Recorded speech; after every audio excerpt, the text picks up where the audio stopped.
Mas aquilo que mulher faz de melhor se chama arte, se chama arte.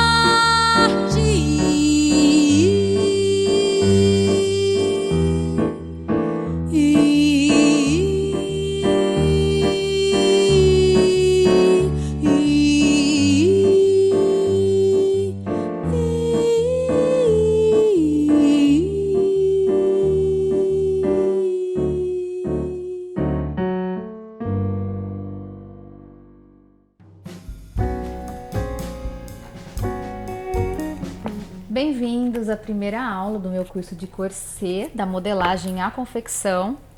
Na aula de hoje eu vou falar um pouquinho sobre a história dessa peça fascinante que é o corset. Vamos lá? O fascínio pela cintura marcada ou remodelada é um termo que eu gosto de usar, afinal cada corpo já tem o seu próprio molde, não é algo de atualmente. Se voltarmos na antiguidade, como por exemplo na Grécia Antiga, vamos ver que há registros do hábito de envolver a cintura com um tecido ou mesmo com um cinturão. E um exemplo disso é a estatueta encontrada na ilha de Creta no início do século XX, conhecida como a deusa das serpentes. Mas pode-se dizer que o corset de fato entra para a história da moda ou aparece na história da moda, como a peça que conhecemos rígida e com barbatanas, na primeira metade do século XVI. E não eram conhecidos como corset até então. Seu primeiro nome foi bodice or pair of bodies, do inglês corpo. Registros nos mostram que o corset se origina na Espanha e na Itália e se populariza muito rápido por toda a Europa. Uma das responsáveis por inserir o corset na França, ou seja, da Itália para a França, é a rainha Caterine de Médici. Tem até um mito sobre a corte, de que ela não aceitava mulheres com uma cintura maior que alguns poucos centímetros. Outro mito sobre ela é que os corsets usados nesse período eram inteiro feito de aço, o que não é verdade, já que os registros nos mostram que os corsets inteiro de ferro, inteiro de aço, eram apenas peças ortopédicas.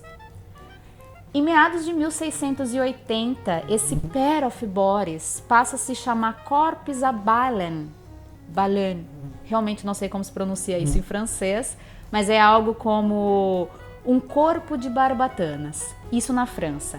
Na Inglaterra passa a ser stays, também fazendo uma referência com a matéria-prima usada, no caso também as barbatanas.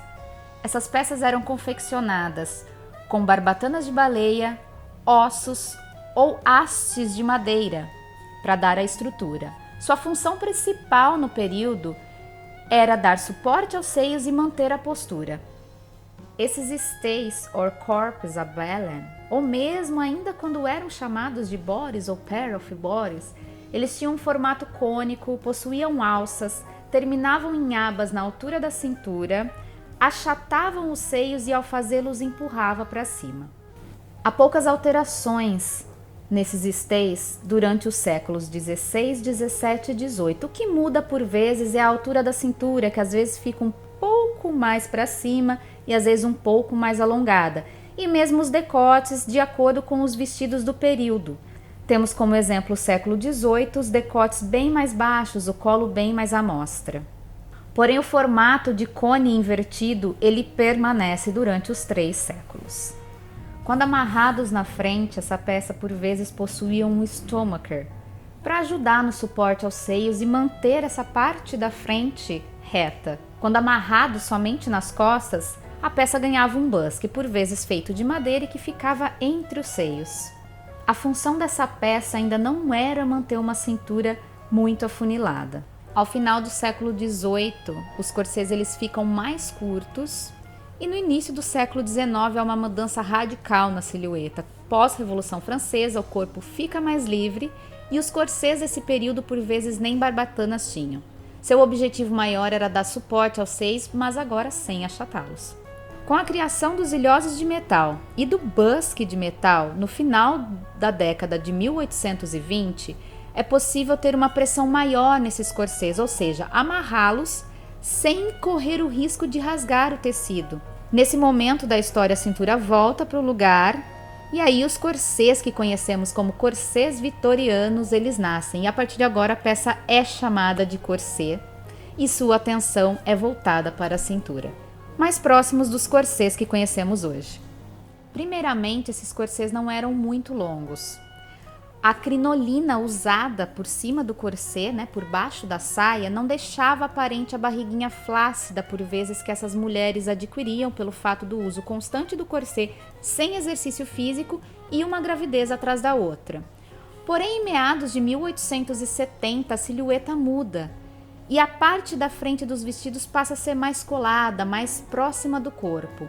Com isso, o corsê tem mais uma alterada. E então o busk spoon, ou melhor dizendo, o spoon busk, ele é inventado. Isso seria algo como busk colher na tradução para o português.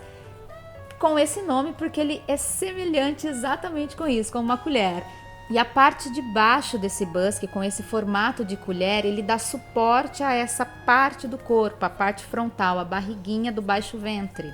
Os corsês ficam um pouquinho mais longos, porém logo ele vai mudar a silhueta novamente.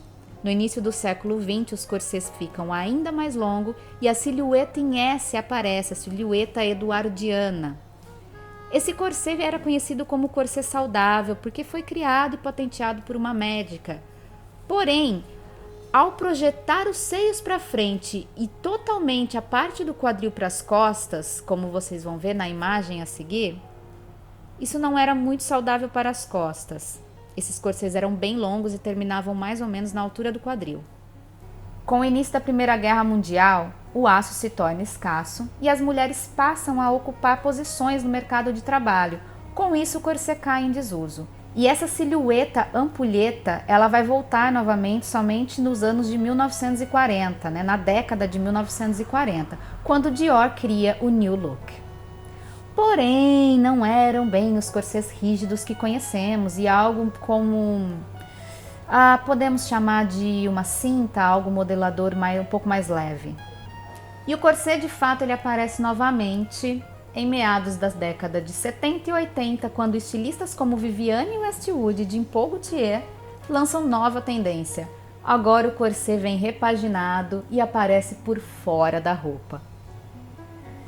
E eu não posso terminar esse vídeo falando da história do corsê sem mencionar o corsê icônico que a Madonna veste na década de 90, assinado pelo estilista Jean Paul Gaultier.